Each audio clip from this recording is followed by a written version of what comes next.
Good evening, everyone. Today is Sunday, the 1st of March 2026. Usually, on this show, we talk about policy, we talk about progress, and we talk about the future. Today, the air feels heavy. The headlines we are reading aren't just news anymore, they are screams of a society in agony.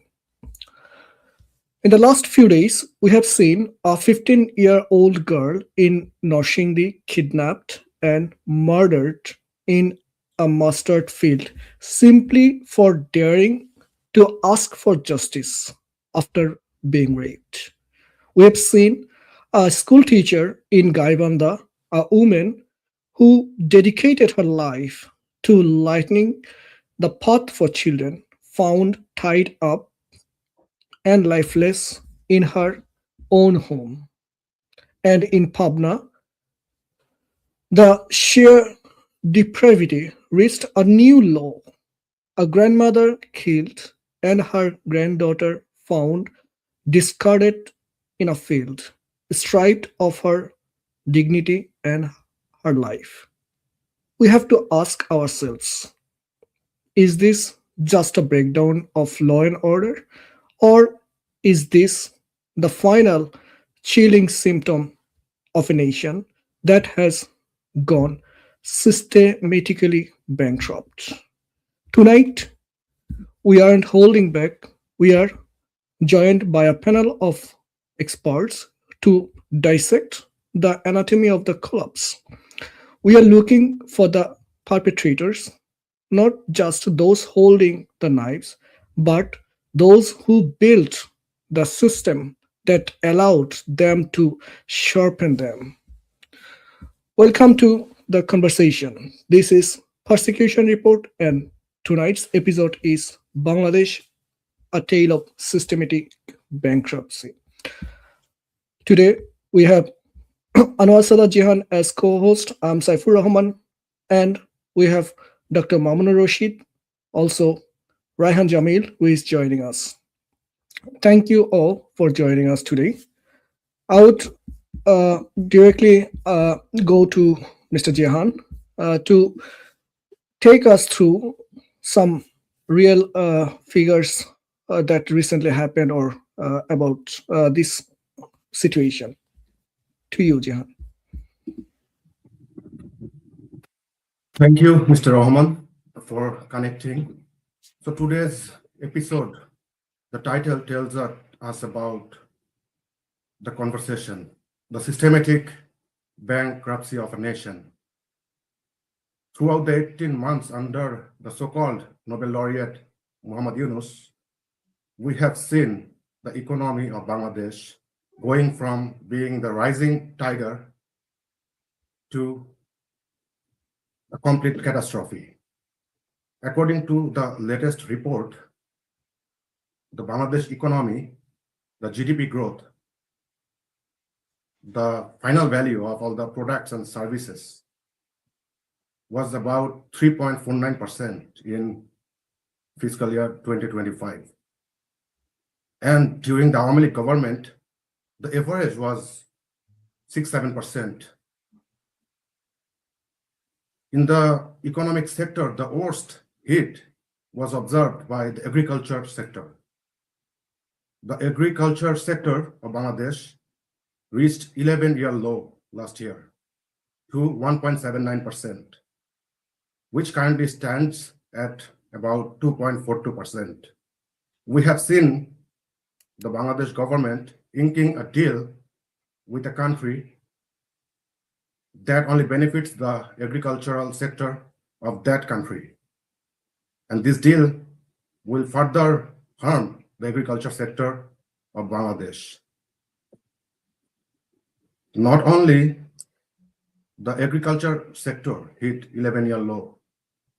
If we take a look at the private investment scenario and the overall investment climate of Bangladesh, what we have seen from a so flashy presentation of the Biden chairman seems only bleak because we have not seen any investment coming in for the last 18 months. The private investment its 11-year low, and it stands 22.0% of the overall GDP. Public investment also reached very low, which is about 6.51% of total GDP. These numbers indicate two things: an overall weak investment climate amid the macroeconomic stress, and fewer jobs in the market than required for a rising number of young population. Recently, Oxford economic watchdog, published a report where it ranked Bangladesh 141 out of 164 countries around the world, which is they ranked the economic situation of Bangladesh very poorly compared to the other regional partners. The overall economic risk score was 7.1, whereas the average economic risk score of that region was 5.1. Oxford Economics evaluated the economic risk score based on 5 criteria. Here you can see those 5 criteria: market demand, market cost, exchange rate, sovereign credit, and trade credit. The market cost score was 8, the highest. That means doing business is more costly in Bangladesh, doing business is tougher. And if these trends continue, the economic future of Bangladesh is bleak. I'm sure Dr. Rashid and Dr. Jamil will have more to talk about it. Back to you, Mr. Rahman. Thank you, Jihan, for taking us through the real figures. Firstly, I would like to go to Mr. Mamoun Rashid with a question. Uh, Many argue that our current economic crisis isn't just a bad patch or a byproduct of global instability, but a result of deliberate systematic choices. Looking at the data, how much of this bankruptcy can we honestly blame on global market in fluctuations, and how much is the result of what some call internal policy sabotage, where the state's mechanism were intentionally skewed to benefit a few? Over to you, Mr. Mamun. Thank you, Mr. Rahman. Thank you for inviting me. Thanks to Mr. Jihan as well for useful presentation of comparison where Bangladesh is currently standing and uh, where it is going. So the question was about whether this is the current condition in Bangladesh is due to global fluctuations or condition that is beyond our control, or this is simply because of sort of a systemic policy abuse or internal policy sabotage. Now let's have a look at what happened um, at the end of Sheikh Hasina's term. If you remember, 2019 is essentially, so far since the independence of the country, 2019 has been the best year considering investment, foreign investment, and also growth of local economy, GDP, and rest of the other calculation. The economy grew at the highest, one of the highest at that time, 2018-19. That was a time when the economy was growing more than 7.5%. And in 2020, at the onset of the COVID-19, the economy struggled a bit the first year. And then it quickly came back in 2021 with a GDP growth rate of, again, more than 7%. The problem is 2022, we have seen the struggle between Russia and the Ukraine. and it eventually led to a global chaos, a global crisis of commodities. The supply chain broke down, and the countries that eventually dependent on the supply of commodities from those countries, from Ukraine and Russia, eventually took a big hit. So our economy started again struggling, and the growth rate dropped near about 5%. And then came the big event of 2024. From the very beginning, as you see, the election happened, and post-election, there were a number of occasions where students came onto the street, started protesting. If I remember correctly, in 2024, from the beginning, almost after the election, Daily Star reported that during July-August protest, every day the country was losing about $1 billion as they were targeted arson, mob, and destruction of properties. So that was initially the beginning of the tangible crisis that we have seen. And obviously, one party was directly involved, but when the government fell on the 5th of August 2024, until 8th of August, we didn't have a government. And from 8th of August, the interim regime took over, led by Dr. Yunus. And that eventually led Bangladesh into a new spiral of crisis. So initially, it was not only a governance related crisis. The killing of the law and order, the forces related to law and order, the police, and then led to the investigation. They started an investigation about the student killing and others, creating a negative sentiment in the market. The bigger picture was at that time that whether the country would be able to pull out of the crisis. And the first impact, if I remember, sometime in September, the negative report that started appearing on the newspaper that typical households, started withdrawing their money from the bank. They needed that savings, which they had for long period of time. They needed that savings in order to survive because they did not have the regular income that they had for a long period of time. To place some comparison here, for example, a typical rickshaw puller used to earn about 1,200 taka a day in the capital city. And after the 5th of August, despite arson and others, they were trying their best to earn around 400, 500 taka a day. And after paying all other expenses, they basically didn't have anything in their pocket. So whatever savings these lower middle class family had in the bank, they had to withdraw that money in order to pay for their expenses. That was the beginning of household deficit. And household deficit means eventually leading to a deficit at the money market or at the financial market, because household is considered as one of the major suppliers of money to the economy.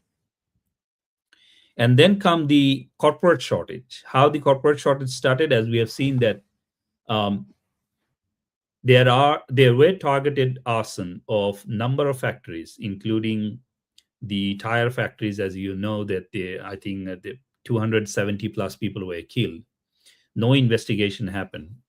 And then consistently there were mob and arson against a number of corporate formal and informal properties, and also properties owned by the leaders of the Awami League, and also general public.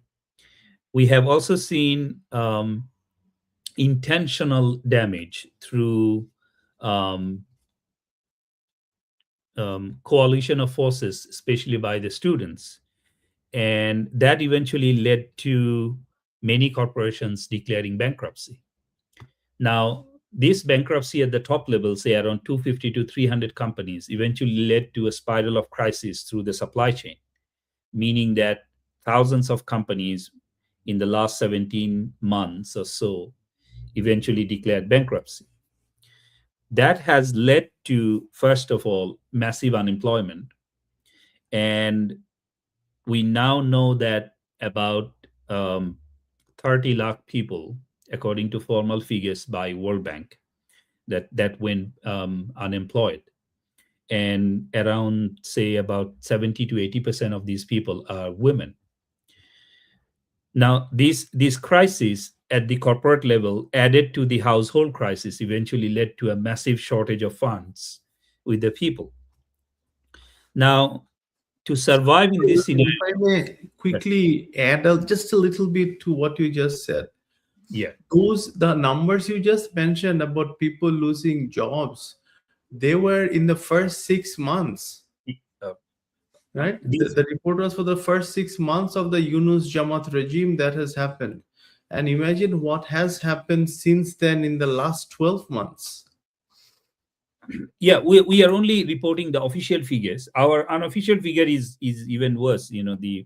For example, the unemployment, even by the official figure stated by one of the business association, I think BCCI recently said there are 1.2 million people already unemployed in the formal sector, and another 1.2 million would be unemployed in the next 6 months. So this is in the formal sector only.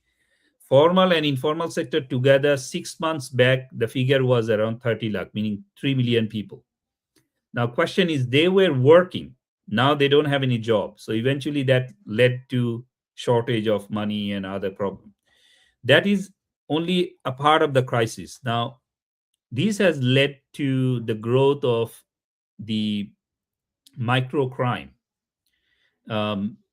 Because I don't have money now, I need to now have sufficient money to either to stay in the city or to leave. So that has led to micro crimes. As you can see, Mr. Rahman explained at the beginning that there are a number of reports of rape and other crimes. Those are consistently happening in the society. My argument is that this entire cycle of events happened, and it was directly supported by the policymakers.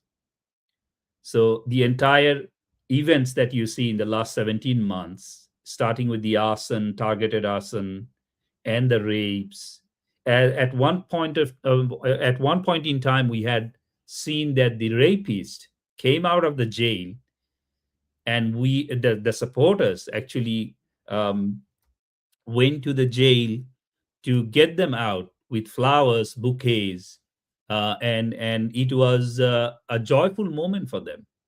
None of the rape cases actually were resolved. So the point is whether this is intentional, whether this is a intentional policy abuse or not. So from the statements given by the then regime, and also the reports, the small number of reports that came onto the media, this is very clear that it was an intentional policy abuse. It was never a part of the global crisis. Now, global crisis, my last part of the statement, let me take 1 minute to explain the global crisis. Global crisis happened until 2023-24. 2023-24, if you look at the foreign currency reserve also, we already had a stable foreign currency reserve from October 2023. So it was stabilizing.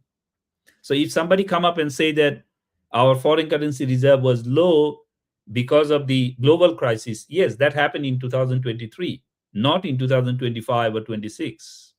So what happened after the August 2024 was intentional, and it was driven by policy level actions. And later on, obviously, we'll talk about similar policy abuse at the banking sector and also financial sector. Back to you, Mr. Rahman. Thank you, Dr. Mamun. Thank you for explaining very well what is happening and what was the actual reason behind the situation. I would like to add to your statement here. We know there was a case of a very little girl called Asia. If you remember, at that time, the law advisor, Mr. Asif Nozul, has stated in front of media that the culprit will be brought under trial within 7 days, but nothing has happened later on. So out now, go to Mr. Raihan Jamil. History shows that when a state becomes systematically bankrupt, it loses more than just money. It loses its primary function, the protection of its citizen. Looking at the horrific violence we have seen this week, the murders in Pabna, Gaibandha, and Narsingdi are these just crimes, or are they the inevitable symptoms of a state that has lost its monopoly on law and order? Mr. Raihan Jamil. Thank you, Mr. Rahman. I want to welcome everyone who is in the show and hopefully watching us now live or later on recording. Ramadan Kareem to everyone. We're already in the second 10 days of Ramadan, which is the Ashara of Maghfirat.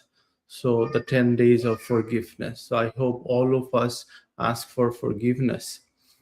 Now, to answer the question Mr. Rahman asked is like, when people say these terms, the three incidents that you have mentioned are isolated crimes, I think of the mustard fields, like you said earlier. In Narsingdi or in Gaibandha or in Pabna, all of those remind me of those of the mustard fields.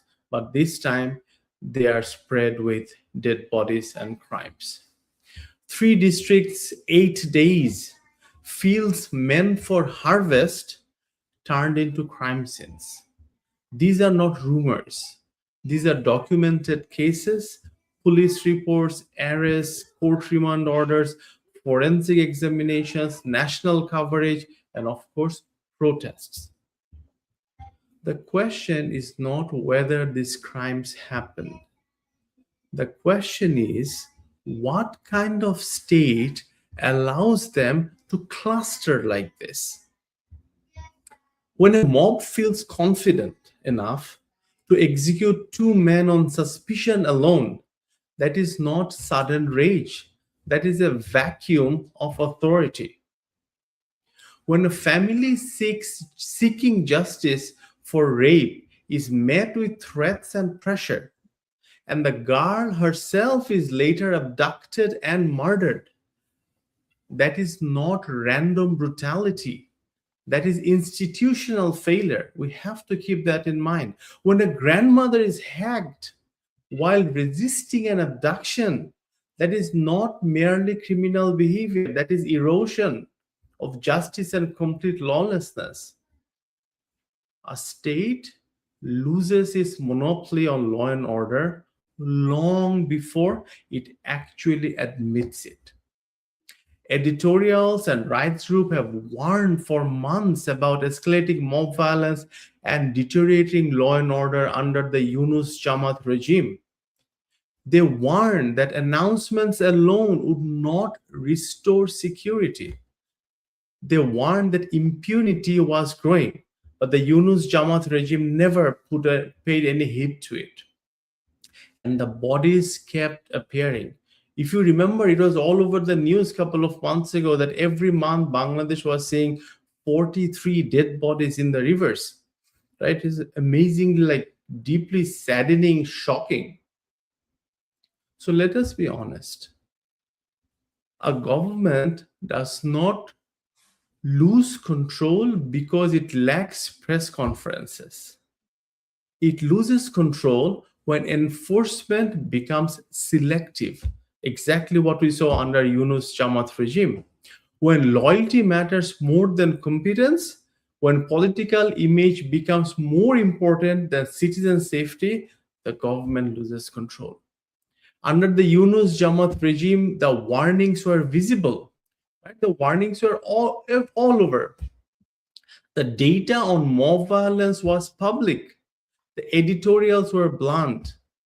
If leadership appears unable or unwilling to contain vigilantism, then vigilantism becomes normalized. That's scary. That is not a bad week. That is a systematic bankruptcy of the Yunus Jamaat regime. We have to pay heed to this. This was done systematically. But here is what they cannot corrupt, Mr. Rahman. Here is what they cannot corrupt. In Gaibandha, a mother filed a murder case against the mob. In Narsingdi, students marched across campuses demanding justice. In Pabna, families pursued investigation instead of surrendering to fear. The soil, our soil, has not surrendered. Bangladesh was not built by administrations alone. It was built in fields, in villages, in movements where ordinary people, just like you and me, refused to accept the collapse, that collapse was our destiny. Yes. Dr. Jamil, if I can add quickly here. Please. We have seen uncountable number of deaths of the law enforcement officials back in July 2024. And Bangladeshis have been demanding for investigation about those deaths. But recently, the Home Minister of Bangladesh has said that there will be no investigation on those deaths. What are your thoughts on that? Again, all of this simply encourages more such behavior. Imagine a child who gets caught eating cookies from a cookie jar when he or she was not allowed to, let's say late at night, and the parents do not say or do anything about it. What is the child going to do the next day? Do the same thing again. If I'm going to attack you, rob you, loot from you, and then I say, well, nothing is happening against me, the law enforcement doesn't do anything. As a matter of fact, on the contrary, I'm being encouraged to do more of those things. I'm going to do more of those things. So I think that's exactly what happened. We have the Yunus Jamaat regime has given complete indemnity to all this government, and this government seems to be continuing in the same track when they say that there will be no investigation, right? You know, I'm just hoping that this government has just taken power not even a month ago, and I think that maybe once they have settled down a bit, got hold of all the Jamaati-led administration, maybe they will do the right thing and bring justice to all the people who died. Not even after 5th of August, but also before 5th of August. If they do a proper inquiry, we want justice for all dead people. And this is what Bangladesh needs to do if they want to become again credible in the world place. So as I was saying earlier, yes, these murders expose fragility, right? These murders expose fragility. Yes, they indict a leadership that has failed to enforce any law and order, right? The Yunus Jamaat regime has failed to enforce any law and order, directly connecting to what Jihan was saying just a moment ago. Yes. As one of our audience has a question, because these killings did not happen under the Yunus government. This happened under this current government. This current government meaning what? Meaning BNP government. And we didn't hear any strong message from the government or the ministry of the administration regarding these three incidents happened in last 8 days. So true. And this is what the new government has to think about deeply. What kind of image they want to portray to the people of the country and then the people of the world. If they want to continue the legacy of the Yunus Jamaat administration, again, there is not much that ordinary people can do perhaps right away. But this is what the new government has to definitely take in mind. What is that they're afraid of by bringing justice to the victims of such heinous crimes? Right? So the audience member who has asked is a very valid question. And we just have to wait and see what happens. Mustard flowers still bloom, right? Farmers return to the same fields. Mothers still go to court, students still raise banners, people still believe justice is worth demanding. And this is where all of our combined voices needs to come through. We need to believe, we the people need to believe justice is worth demanding. A regime may falter, a regime may falter, a cabinet may tremble, but a nation is not its interim government. The monopoly on violence may weaken, the monopoly on conscience does not. And to wrap up my answer to this part, Mr. Rahman, I would like to just say that the art is patient, justice is patient. And as long as there are people willing to plant, to protest, to file cases, to refuse silence, this country, our Bangladesh, is not bankrupt, not by a long shot. Back to you. Thank you, Mr. Jamil. What we hear from you is the people of Bangladesh is looking for security. The people of Bangladesh are looking for stability and some sort of comfort that they deserve. I think that's their basic right. So I will come back to Mr. Mamunur Rashid again with another question. Institutions are usually the first to fail in a systematic collapse. In your view, which institutions decline acted as the ultimate domino, the central bank, the judiciary, or the election commission? Following that, our RMG sector has been the country's economic lifeline. With rising costs, chronic power outage, and the current political instability, are we at a point of no return where global buyers are permanently shifting their loyalty to competitors like Vietnam or India? Here, I would also like to add that or mention the recent agreement or non-disclosure agreement that has been signed between the interim regime and USA. Over to you, Mr. Mahmoud. Thank you, Mr. Rahman. If we could find out one point of start, say, everything actually started with a bad intention. And the single point that they had in mind, if I quote it, was a destructive rehabilitation. So that's why Yunus said that he wanted to reset everything. So that was the destructive rehabilitation of some forces. Now, we have seen that in the last 17 months, who were rehabilitated in institutions, mostly Jamaat and Yunus and BNP regime people. And that is the reason why they had to destroy existing properties, cause unemployment, cause poverty, and then to rehabilitate their own people. Now, that rehabilitation did not come with a good news. I mean, we saw that there are a number of occasions where the BNP supporters were found guilty of, charging illegal money from different quarters of the society. Now, there are different names for it. I don't want to go into details. So the first point where we started everything negatively with was a bad intention to reset the history, to reset the culture, resetting the economy, and everything else. Now, after the rehabilitation, if you remember, Sheikh Hasina a number of times mentioned that it was about some resources that she did not want to give to another country or number of countries. So due to this reset or destructive rehabilitation, now we see that our ports are gone, our sovereignty is gone. We don't have mere control on the southern part of the country.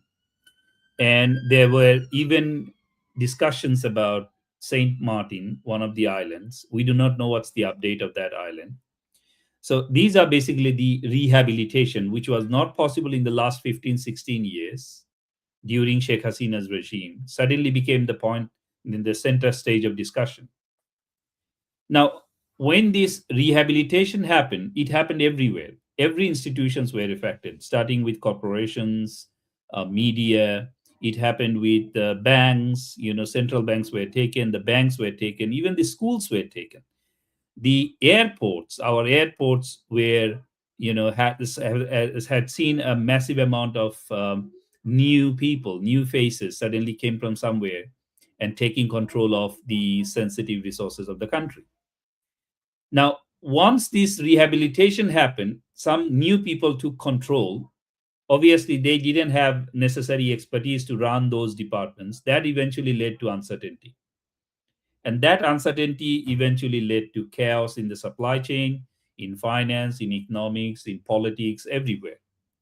As you remember that Yunus himself mentioned to one of the newspaper interview that he was not qualified to run the government. Neither of his the affiliates, the advisors, none of them actually had the real expertise of running a government. That's why mess up happened everywhere. Now, once the supply chain affected, the control were lost. In order to retain that power, retain that control, in order to stop the Awami League people to come back, what they did, as Mr. Zamil mentioned and also Mr. Jihan mentioned, that what they did was they created and manufactured crises one after another in order to camouflage what is happening destructive in the economy and the loss of control, or the grabbing of the control from the Awami League. The new people came in, and in order to support these new people in politics, in business, they manufactured news and they manufactured crises one after another. We do not even know how many people were killed. The correct information is not available anywhere. We have some estimates only. Once the control is taken by the new people, they started affecting investments in their own way. Now we see that we have a non-disclosure agreement signed with a big country where we have given number of our resources, our industries, freely to that country. The first impact would be obviously on our supply chain. It would be more costly. Investment may dry up because if the cost increases, obviously the suppliers will move to other countries, as you have mentioned about ready-made garments. We will lose our competitiveness. Our cost will increase. Our port cost will increase. Our port has already, I heard that, raised the cost by around 30-40%. We need to also buy raw materials from that country. So that raw materials eventually will come up at a higher cost. That will increase your cost of final product. So we will lose our competitiveness, and this lack of competitiveness will eventually drive out suppliers to other countries. Say, for example, Vietnam, India, and other countries. They will be having this advantage of producing goods at a much lower cost than Bangladesh, meaning that the number one export product, that we have 80% of the export coming from ready-made garments, will be directly affected, which we have seen in the last month, that the European countries where 70-80% of our export is going, they have reduced our prices by around 4%. Now, this destruction is very clear. Now, the largest market for our ready-made garments is in the European Union, and we are now receiving 4% less price from those countries, meaning that there is a shock waiting for our ready-made garments industry. So supply chain affected, cost has gone up, and then comes the lower price for our commodities that is going to affect our revenues. There is a major impact as well, another major impact that we are not looking into. If you receive less revenue from ready-made garments industry, for example, alongside other industries, that will eventually spiral down to your employment. Say, for example, if you were paying around 12,000 to 15,000 taka to a ready-made garments worker per month, now as you have seen the cost going up, in order to maintain your competitiveness, the most innocent people that you can cut from is the ready-made garments people. The worker, those who will be working there, they will have, say, around 10% salary reduction. Okay, that will eventually affect your consumption or money that is coming into the economy. Number one. Number second is there will be another impact. I'm not sure whether you have seen it. Yunus government, at the very last moment, they signed an agreement or some sort. I'm not sure that that will be eventually passed by the current government. The profit share of the industrial workers, there were 5% profit share. I think you heard this news. And Yunus government cancelled it in order to give more benefits to the foreign industrial compound or the investors. Now, if they lose this 5% profit share, this was in place when we did not want to give very high salary to our ready-made garments worker. That's why the proposal was that the industrial sector, the labor should be given another 5% as profit share so that they can cover some cost. Now, if this 5% profit share is taken away, now you can easily imagine what would be the net, take-home salary of a ready-made garments worker in the future. Now, ready-made garments is our major industry, right? If they see 10% or 15% salary reduction, all other industries will eventually see a 10 to 15% salary reduction. This is kind of a normal phenomenon in the industry. So everyone will be affected. But the regular prices of commodities will not go down. And we see now there's Ramadan time going, and the prices of general commodities in the market is generally high, quite opposite to other countries. And this is not going to go down in the future because there are lesser supply chain. The supply chain is affected. We are only importing from one country, India mostly.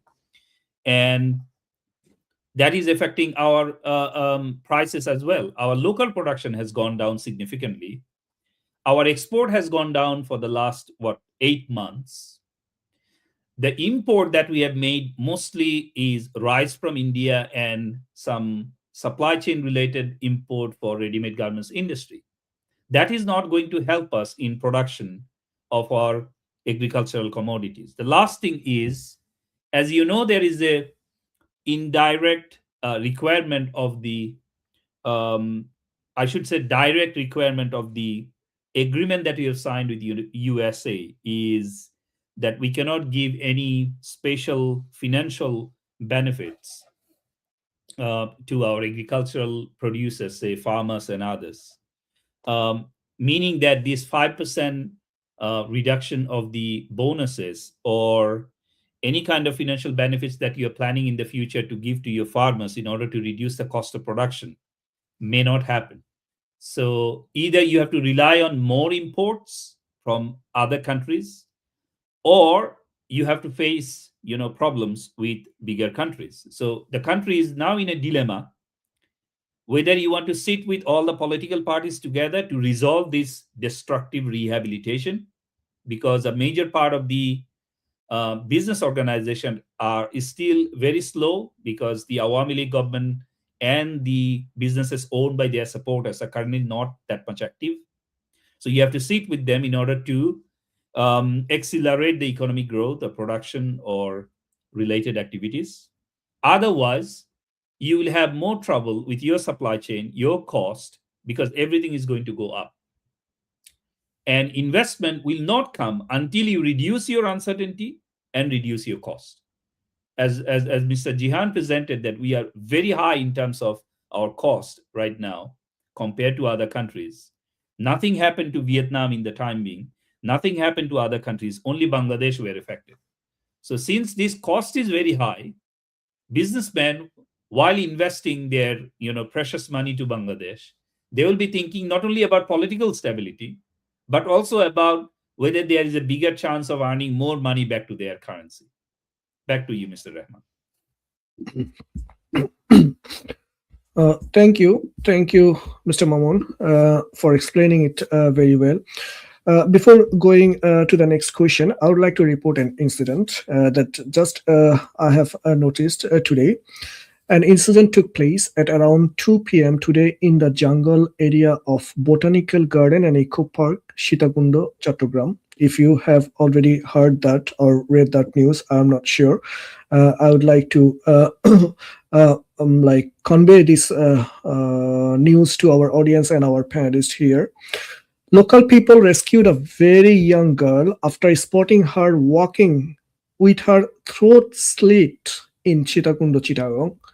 Local youths Rabiul Hassan and Ariful Islam Roni stated that laborers, laborers were working on the road about 5 kilometers deep into the eco park area. During that time, an excavator operator spotted a child walking out of the jungle toward the road covered in blood. He immediately called the other workers and rescued the girl. They then wrapped her slit throat and with clothes, placed her on a truck, and rushed her to the Shitakundo hospital. However, they did not see who was responsible for the attack. This is just the incident happened today. Okay. Next, I would like to go to Mr. Jamil again. There is a chilling connection between this economic desperation and social brutality. Is there a direct correlation between this systemic bankruptcy and the breakdown of our social moral fabric? Furthermore, when we look at the kitchen market, the skyrocketing inflation, is this truly a global phenomenon, or is it the result of domestic syndicates operating with the total impunity while the poor pay the ultimate price? Mr. Jamil. Thank you, Mr. Rahman. Your question has multiple aspects to it. I'll see if I can answer them as much as possible. There is a chilling connection between economic desperation and social brutality. History shows it, sociology confirms it, and we are living it. When inflation climbs beyond wages, when kitchen market becomes battlegrounds of survival, when parents calculate whether to buy rice or to buy medicine, pressure builds, not in headlines in our homes. But we must be precise. Poverty alone does not create brutality. Bangladesh has known poverty before. It did not always produce mob lynchings, rape murders, or public executions on suspicion. So, what changes is not only the economy, what changes is institutional restraint. When prices rise and enforcement weakens at the same time, that is when desperation mutates into violence. Let us talk about the kitchen market. Oil, rice, lentils, eggs, chal dal, deem, noon. For many families, they are no longer routine purchases. They are negotiations with scarcity. We are told that this is global. We are told supply chains are disrupted. We are told inflation is important, just like Dr. Rashid was talking about earlier so eloquently. But if inflation is global, why is impunity local? Think about it for a moment. Why do syndicates operate openly in domestic markets? And why do the government does regulatory action appear slow, selective, or symbolic? A global crisis explains pressure. It does not explain paralysis. If citizens think a handful of protected actors manipulate markets, while enforcement agencies look away, trust collapses. And when trust collapses, social morality begins to fray.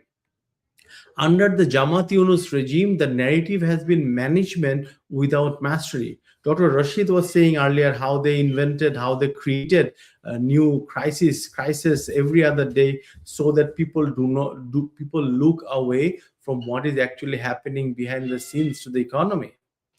Statements without structural correction is what the Jamaat Yunus regime was known for. Meetings without measurable deterrence. And quiet anger. And this creates quiet anger in people. They do not see any resolution. And quiet anger is dangerous. There is a direct correlation between systematic weakness and moral breakdown. Not because poverty makes people evil. Like I said, we have seen poverty before, but because institutional injustice makes people cynical. And when law enforcement appears inconsistent, when regulatory bodies lack teeth, when corruption feels insulated, people internalize a brutal lesson, Mr. Rahman. That lesson is survival is individual. And once survival becomes individual, solidarity is gone. That is systematic bankruptcy. Not empty coffers, how much money the government has, empty credibility. But here is where I refuse to surrender. In local markets across Bangladesh, I still see small vendors extending credits to families that they know they cannot pay today. I see neighbors pulling money in together to buy food and food in bulk.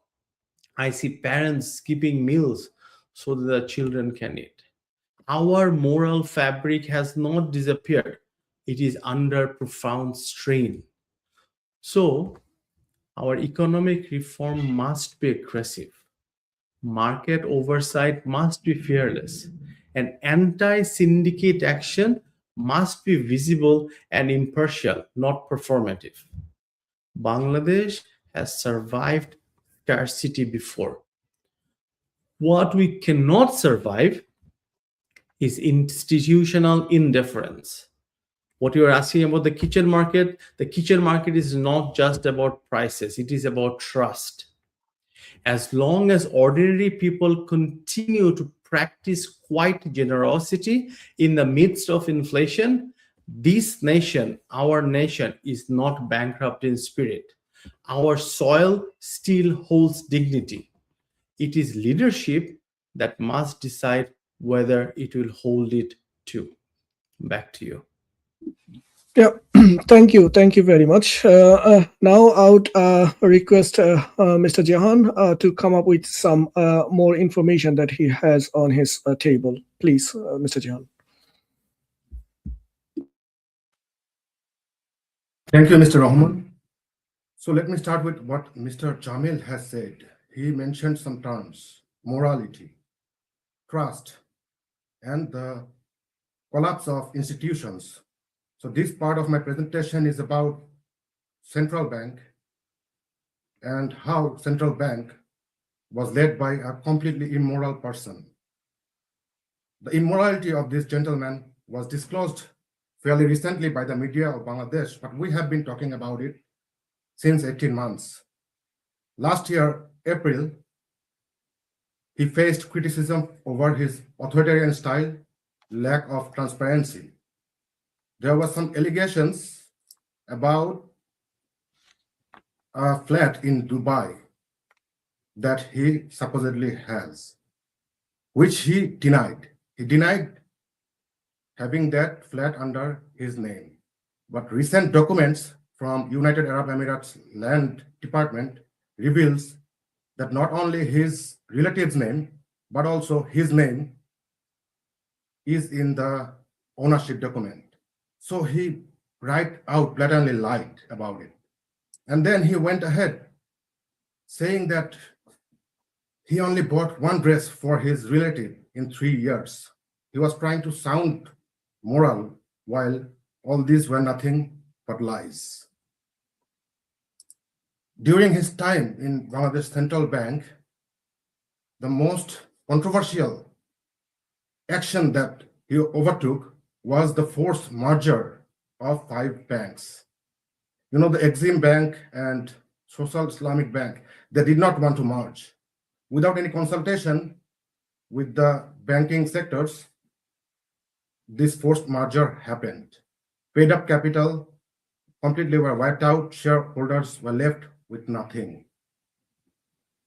This forced merger, I'm sure that Mr. Roshid, he previously also talked about it, and he probably will have some more things to say about it. Recently, his exit from Bangladesh Bank was not so dignified. He faced the same mob that he once established, unfortunately. And the Bangladesh Bank Welfare Association has raised some allegations about him. Here are the allegations. The most chilling allegation was the abuse of Bangladesh Financial Intelligence Unit's information on frozen accounts for personal gain. He and his syndicate allegedly used those information to do trade of favors. His relatives were involved in it. He violated the Bangladesh Bank account policies while he urgently pushed for digital banking license for Bikash and part of BRAC. He was a chairman of BRAC Bank. So this is a complete clear conflict of interest. And he violated, there is certain law about 10% cap that one group cannot hold over 10% ownership. He violated that policy. He violated the policy of Bangladesh Bank about car purchase. There is a limit of, I forgot the limit, but 2 crore or something like that. His car was worth 2 crore, which violates the limit set by Bangladesh Bank. Under the table, there had been so much secret cash deals. His family members had multiple cars that drew uncountable money for those maintenance, even though when those are already provided. He used the corporate social relief fund for his personal benefits, for his friend, and for his own primary schools. This is clear erosion of morality. When an institution is led by such immoral person, that itself speaks volume. And that's why the trust of investors, the trust of citizens in government is slowly deteriorating. And there must be talks about it, and there must be proper investigation about this gentleman who blatantly lied that he did not have that flat in Dubai, when in reality he does. The Bangladeshi people has a right to know where those money went, how those went, and he must be brought to justice. Thank you. Back to you. Yeah, thank you, Jihan. As we are running out of time, but still we have some few more questions. Or very, I would like to go to Mr. Mamnur Rashid again about what Jihan has shown us right now, and the question to you is: the banking sector is often described as the bleeding heart of our economy. We talk about non-performing loans as a financial risk, but they seem to have become something much more sinister. How did these non-performing loans transitions from being bad business into a sophisticated tool for systematic wealth extraction from the public treasury? Mr. Maman. Let me quickly save our time and let me quickly go through it. Our League government in the end, let's say around September 2024, the percentage of non-performing loan was around 16%. Now it is around 40%. So even if you run an econometric model, you can say that, well, some of these non-performing loan came from the past. But that 16% in Awami League's government time, September 2024, actually was a result of 54 years of Bangladesh entire history of the banking sector. Now, 16% to 40%, the increase is only by the Yunus Jamaat regime. So why did that happen? That happened obviously because of the intentional destruction of the properties and the businesses. That's how some of the good loans became bad loans. Now, the issue is how that eventually, came to this current situation. I think bad policies, immoral policies, as Mr. Jihan explained, that people were busy making more money for themselves rather than taking care of the banking sector. So the merger activities were part of the rehabilitating Jamaat to bring back to financial sector. So the actual health, the quality of the banking sector was not taken care of. Rather, they emphasized on rehabilitating certain group. Okay, that's why our non-performing loans and other banking sector indicators eventually worsen in the last, let's say, 18 months, 17 or 18 months. For the sake of time saving, yeah, I'll stop it here, and back to you, Mr. Rahman. Yeah. Thank you, Mr. Mamoon. I have a last question for Mr. Jamil here. If we accept that the current system is bankrupt, not just financially, but structurally, what is the alternative, do you see? What radical, perhaps even uncomfortable shifts are required in our fiscal and political policy right now to prevent a total state collapse? I'll try to be brief. I know we're running out of time. Well, we have to have zero tolerance for mob culture. That's it. Fast track prosecution, public reportings on case progress, demonstrating that vigilantism is not heroic, it is criminal. Our nation has survived war, famine, dictatorship because ordinary people refuse to surrender their belief in justice. The art of this country is patient. It absorbs blood, it absorbs tears, and still it produces harvest. The question is not whether Bangladesh has an alternative. The question is whether our leadership has the will to plant it. Back to you. Thank you very much.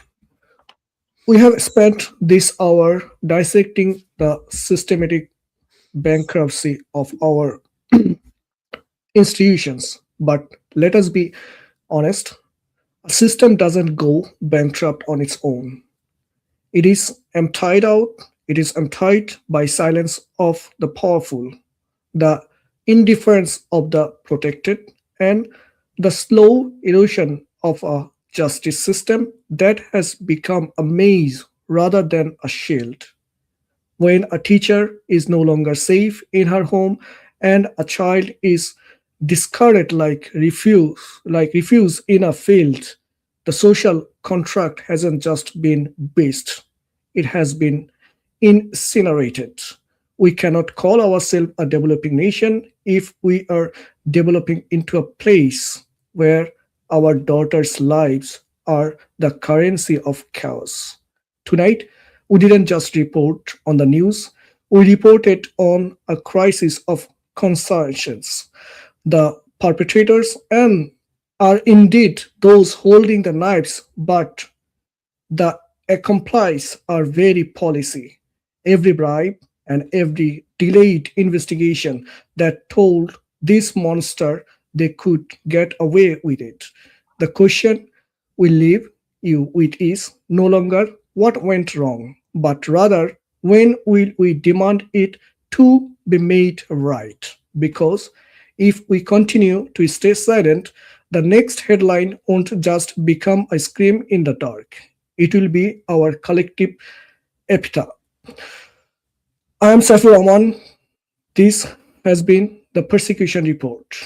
Good night, and may we find the courage to face the truth tomorrow. Thank you.